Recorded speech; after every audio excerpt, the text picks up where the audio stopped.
Hello friends, welcome to the Maya Maya YouTube channel. உங்கள் எல்லாரையும் நம்ம மாயா மாயா யூடியூப் சேனல் மூலமாக மறுபடியும் சந்திக்கிறதுல எனக்கு ரொம்ப ரொம்ப சந்தோஷம். ஃப்ரெண்ட்ஸ், எல்லோரும் எப்படி இருக்கீங்க? ரொம்ப ரொம்ப ஹாப்பியாகவும் அதே நேரத்தில் ரொம்ப சேஃபாகவும் இருக்கீங்கன்னு நான் நம்புகிறேன். தொடர்ந்து நம்மளுடைய சேனல் வாயிலாக நிறைய பயனினை கொடுக்கக்கூடிய மருத்துவ தகவலை பார்த்துட்ருக்கோம். பெரும்பான்மையான இளைஞர்கள் நம்மளுடைய சேனலை தொடர்ந்து வாட்ச் பண்ணிகிட்ருக்கீங்க. உங்களுடைய ஆதரவையும் தொடர்ந்து நமக்கு கொடுத்துட்டு இருக்கீங்க. உங்களோட சப்போர்ட் தான் நம்மளுடைய ஒரு ஊக்குவிப்பு, சரிங்களா? அதனால் தொடர்ந்து நம்ம வீடியோக்களை பாருங்கள். அதில் சொல்லக்கூடிய விஷயங்களை நீங்கள் அனலைஸ் பண்ணுங்கள், அப்ளை பண்ணுங்கள், ரிசல்ட்டை நீங்கள் பார்த்து சந்தோஷப்படுங்க. நாம் மருத்துவம் அப்படின்னு சொன்ன உடனே நிறைய மருத்துவங்களுக்கான தீர்வுகளை நிறைய பேர் சொல்கிறாங்க. அதை பார்த்திங்கன்னா இதய பிரச்சனை, எலும்பு பிரச்சனை, கண் பிரச்சனை அப்படின்ட்டு ஒவ்வொன்றுக்கும் ஒவ்வொரு விஷயங்களை சொல்கிறாங்க. ஆனால் ஒரு ஆண் பெண், அதாவது கணவன் மனைவிக்கு இடையேயான அந்த தாம்பத்தியம் சார்ந்த பிரச்சனைகளை வெளியில் சொல்கிறதுக்கு ரொம்ப தயங்குறாங்க. கூச்சம் அப்படிங்கிறது இன்றைக்கி இருக்குது. பெரும்பான்மையாக ஆண்களுக்கே இந்த கூச்சம் அதிகமாக இருக்குது. என்னால் முடியல, எனக்கு சீக்கிரமாக முடிஞ்சு போயிடுது என்னுடைய தாம்பத்தியம் அப்படின்னு சொன்னால் அதை வெளியில் போய் சொல்ல முடியல அவங்களால. ஏன்னா அது தன்னுடைய ஒரு அவமான பிரச்சனையாக கருதுகிறாங்க. நம்மளை பற்றி மற்றவங்க எப்படி நினைப்பாங்களோன்னு கருதுகிறாங்க. ஆக்சுவலாக நீங்கள் தயவு செஞ்சு அப்படி நினைக்கவே நினைக்காதீங்க. It's common. ஒரு பிரச்சனை உங்களுக்கு வருது அப்படின்னா, அந்த தாம்பத்தியத்தில் வருது அப்படின்னா அதில் என்ன அப்படின்னு நீங்கள் புரிஞ்சுக்கணும். ஏன் வருது, இதுக்கு என்ன சொல்யூஷன், இது உளவியல் சார்ந்த பிரச்சனையா அல்லது உடல் சார்ந்த பிரச்சனையா அப்படின்னு தெரிஞ்சுக்க ஒரு கவுன்சிலிங் தேவை. ஸோ டாக்டர்கிட்ட போங்க, அங்கீகரிக்கப்பட்ட மருத்துவரிடம் செல்லுங்க. போலியான மருத்துவர்கள் இன்றைக்கி நிறைய பேர் இருக்காங்க.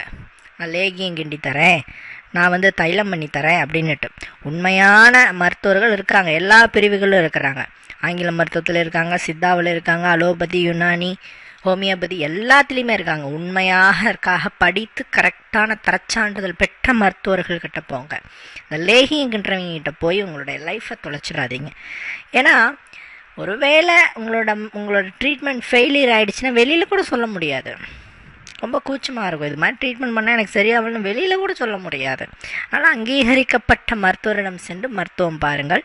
நம்ம சேனல் ஒரு உதவிகரமாக இருக்கும். உங்களுக்கு இருக்க பிரச்சனை என்ன அப்படின்னு நீங்கள் ஃபஸ்ட்டு தெரிஞ்சுக்கிறதுக்கும், அது உண்மையாலுமே பிரச்சனையானு நீங்கள் புரிஞ்சுக்கிறதுக்கும் நம்ம சேனல் ஹெல்ப்ஃபுல்லாக இருக்கும்.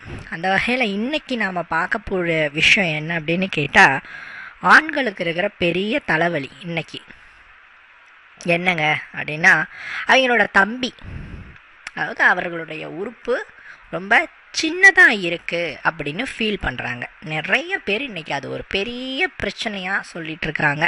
நம்மக்கிட்ட நேரடியாகவே அதை பற்றி கேட்குறாங்க. இதை எப்படியாவது வளர்த்திடணுங்க, ஏதாவது ஒரு ட்ரீட்மெண்ட் சொல்லுங்கள் அப்படின்னு கேட்குறாங்க. நான் சொல்லுவேன், கல் கட்டி தொங்க விட்ருங்க. புடலங்காய்க்கு கல் கட்டி தொங்க விடுவாங்க நீளமாக வளர்கிறதுக்கு.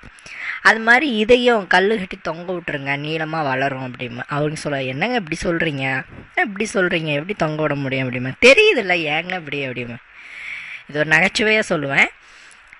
ஏன் அது மாதிரி வராங்க, அது ஒரு பிரச்சனையாக நினச்சிட்டு ஏன் வராங்க அப்படின்னு கேட்டால், சில காரணங்கள் இதுக்கு இருக்குது. முதல் காரணம், மேஜரான காரணம் இன்னைக்கு இருக்கிற தவறான படங்கள். நிறைய பேர் ஃபோன் வச்சுட்டு இன்றைக்கி தவறான படங்களை பார்க்குறாங்க. அதில் இருக்கிற மாதிரி எனக்கு வேணும் அப்படின்னு கேட்குறாங்க.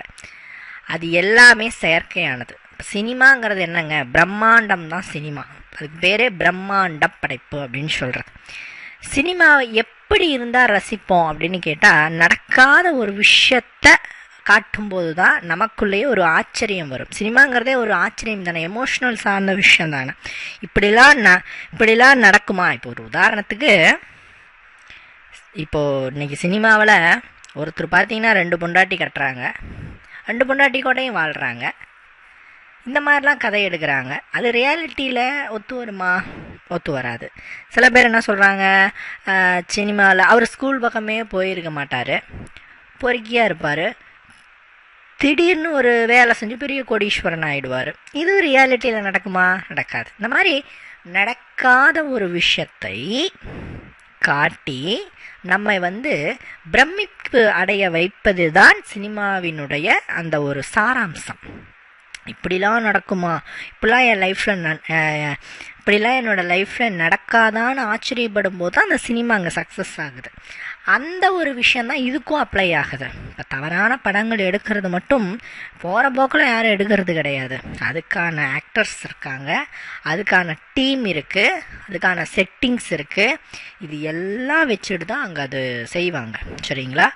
ஸோ அந்த ஒரு ஷூட்டிங் அப்படின்னு சொன்னாவே அங்கே பிரம்மாண்டம் இருக்கும், ஆச்சரியம் இருக்கும், கற்பனைக்கு எட்டாத வகையில் சில விஷயங்கள்லாம் இருக்கும். அதில் ஒன்று தான் ஆண்களினுடைய உறுப்பு நீளம் ரொம்ப குறைவாக இருக்குது அப்படின்னு ஃபீல் பண்ணுற ஒரு சிச்சுவேஷன்.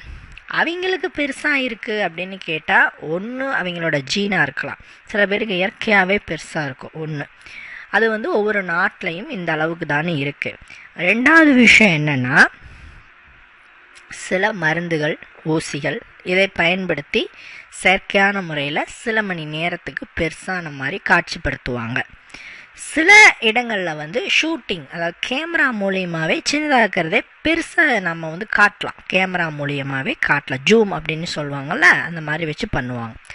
அது ஃபுல் அண்ட் ஃபுல்லி ஒரு ட்ரீம், கனவில் ஏற்பட விஷயத்தை தான் அது நம்மளுக்கு காட்டுவாங்க, பிரம்மாண்டமாக காட்டுவாங்க. அப்போ தான் நம்ம பார்ப்போம். அப்படிங்கிறதுனால அதை தயவு செஞ்சு ரியல் லைஃபோட ஒப்பீடு செய்யாதீங்க. இன்றைக்கி பல பேர் அது மாதிரி எனக்கு வேணும்னு நினைக்கிறீங்க, அது மாதிரி 1% கூட உங்களால் ரியல் லைஃப்பில் அப்ளை பண்ணவே முடியாது. அந்த மாதிரி உங்களால் அந்யூன்யத்தை உருவாக்கவும் முடியாது. அந்த வீடியோவில் காட்டுற மாதிரி நம்ம சீன்ஸ் இங்கே அப்ளை பண்ணணும் அப்படின்னு சொன்னால் கண்டிப்பாக உங்களோட லைஃப்பில் சாட்டிஸ்ஃபேக்ஷனே இருக்காது.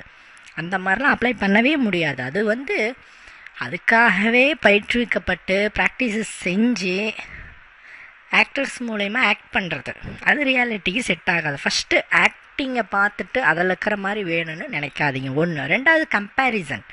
ஃப்ரெண்ட்ஸ் இருப்பாங்க, ஃப்ரெண்ட்ஸுக்கு பார்த்தீங்கன்னா கொஞ்சம் பெருசாக இருக்கும், அவனோட கம்பேர் பண்ணுறது, டே மச்சான் எனக்கு இப்படி இருக்குது, உனக்கு பாரு இப்படி இருக்குது அப்படின்ட்டு கம்பேரிசன் பண்ணுறது. இது ஒரு பெரிய ஒரு விஷயமாக தான் இன்றைக்கி இருக்குது. நான் முன்னாடி சொன்ன மாதிரி எல்லாருக்குமே எல்லாமே கரெக்டாக இருக்கிறதில்ல. இப்போ உதாரணத்துக்கு சில பேர் ஹைட்டாக இருப்பாங்க, சில பேர் குள்ளமாக இருப்பாங்க, சில பேர் பார்த்திங்கன்னா வாய் பெருசாக இருக்கும், சில பேருக்கு குட்டி வாயாக இருக்கும், மூக்கு சிலருக்கு சின்னதாக இருக்கும், சிலருக்கு பெருசாக இருக்கும்.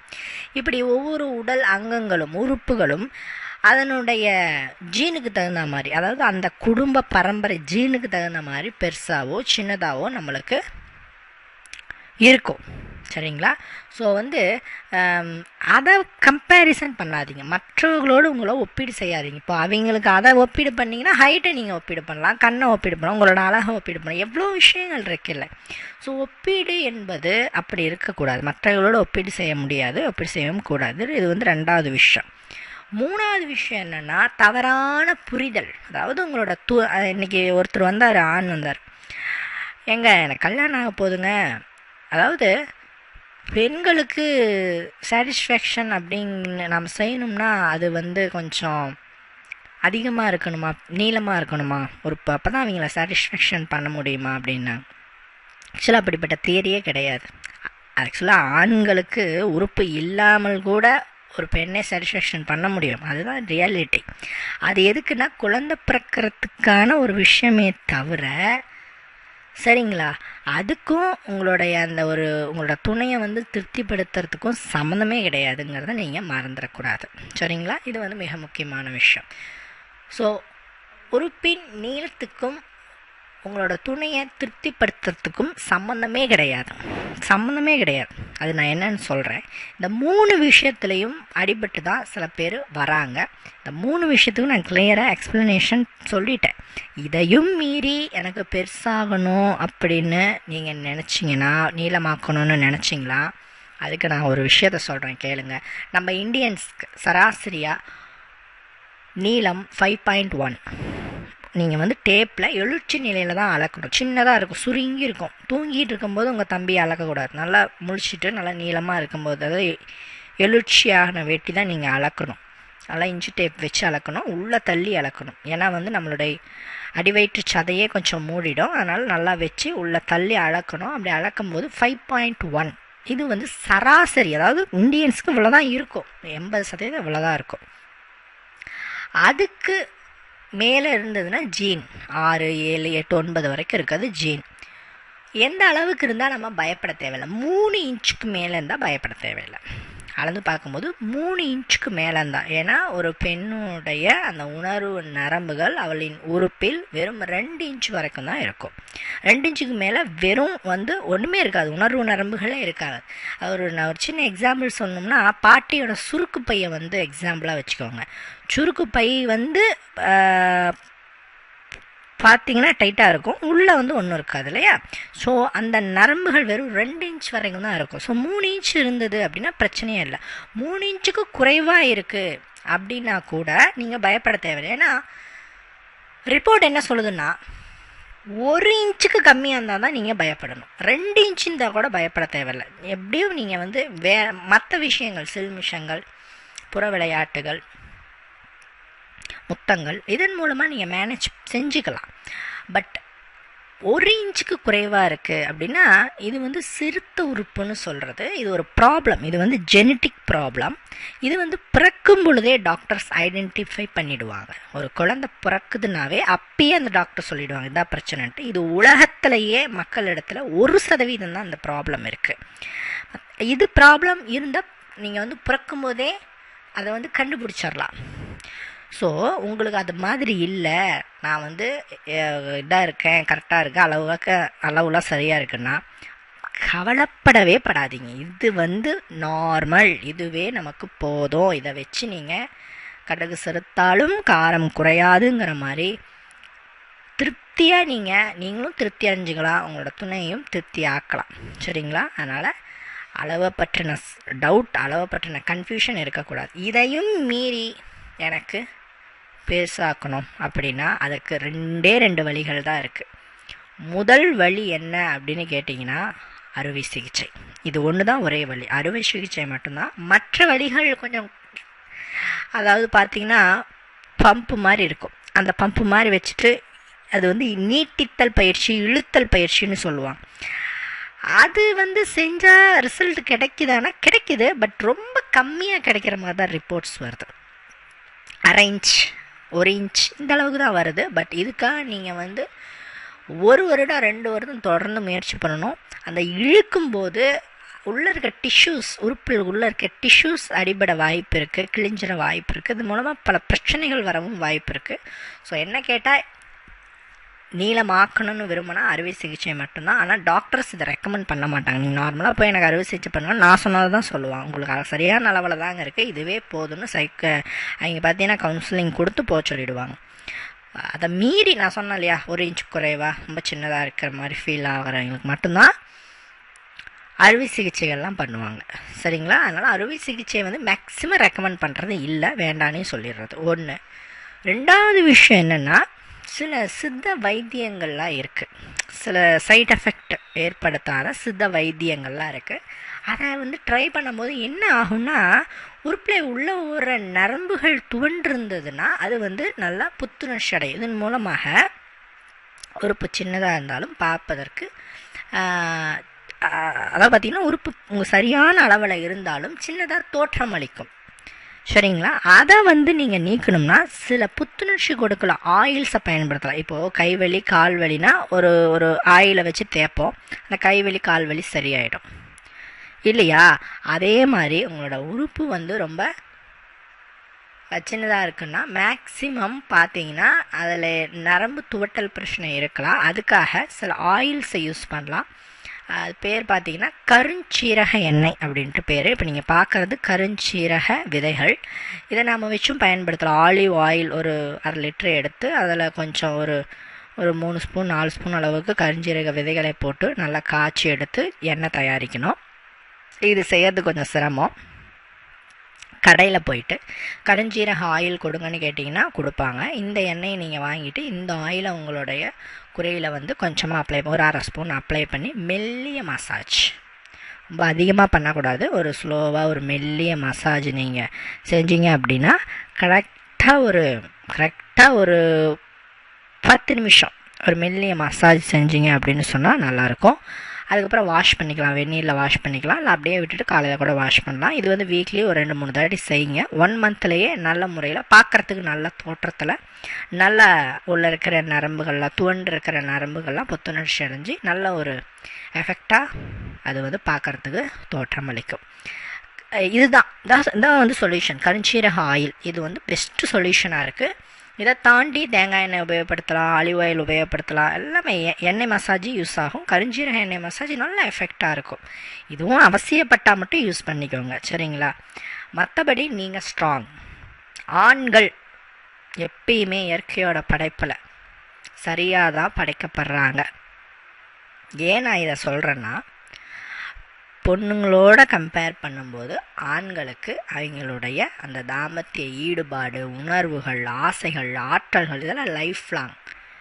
பெண்களுக்கு பார்த்திங்கன்னா ஒரு சடன் ஏஜுக்கு மேலே குறைஞ்சிடும், அந்த எண்ணங்கள் எல்லாமே குறைஞ்சிடும், சரிங்களா?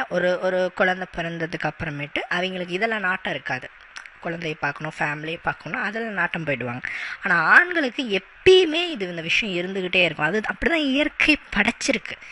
இப்போ ஒரு உதாரணம் சொல்லணும்னா, சேவல் வளர்த்துவாங்க வீட்டில். அந்த சேவல் பார்த்தீங்கன்னா அவங்க வைக்கிறதுக்கு அதாவது அந்த சேவலோட வேலை என்னென்னா உற்பத்தி பண்ணுறதுக்கு மட்டும்தான் அந்த சேவல் இருக்கும். அது எவ்வளோ வயசானாலும் சரி அந்த சேவல் அதுக்கு மட்டும்தான் வச்சுருப்பாங்க, சரிங்களா? அது மாதிரி தான், அதுதான் உலகத்தினுடைய எல்லா உயிர்களுக்குமே. ஆண் இனம் வந்து அந்த விஷயத்தில் மேக்சிமம் இயற்கை படைச்சிருக்கிறது. இருக்கும் வரையில் நீங்கள் எவ்வளோ காலம் இருக்கிறீங்களோ, அது 70 வயசோ 80 வயசு எவ்வளோ காலம் இருக்கிறீங்களோ அந்த அளவுக்கு உங்களுடைய அந்த ஒரு எழுச்சி, அந்த ஒரு ஆற்றல் இதெல்லாம் குறையவே குறையாது, சரிங்களா? மேக்சிமம் நல்லா இருக்கும். அதனால் நீங்கள் தேவையில்லாத மைண்டை போட்டு குழப்பிக்க வேணாம், சைக்காலஜியாக பாதிக்கப்பட வேண்டாம். கண்டிப்பாக இந்த வீடியோ உங்களுக்கு யூஸ்ஃபுல்லாக இருந்திருக்கும் நான் நம்புகிறேன் ஃப்ரெண்ட்ஸ். இன்னொரு வீடியோவில் வந்து உங்களை நான் சந்திக்கிறேன். பாய்.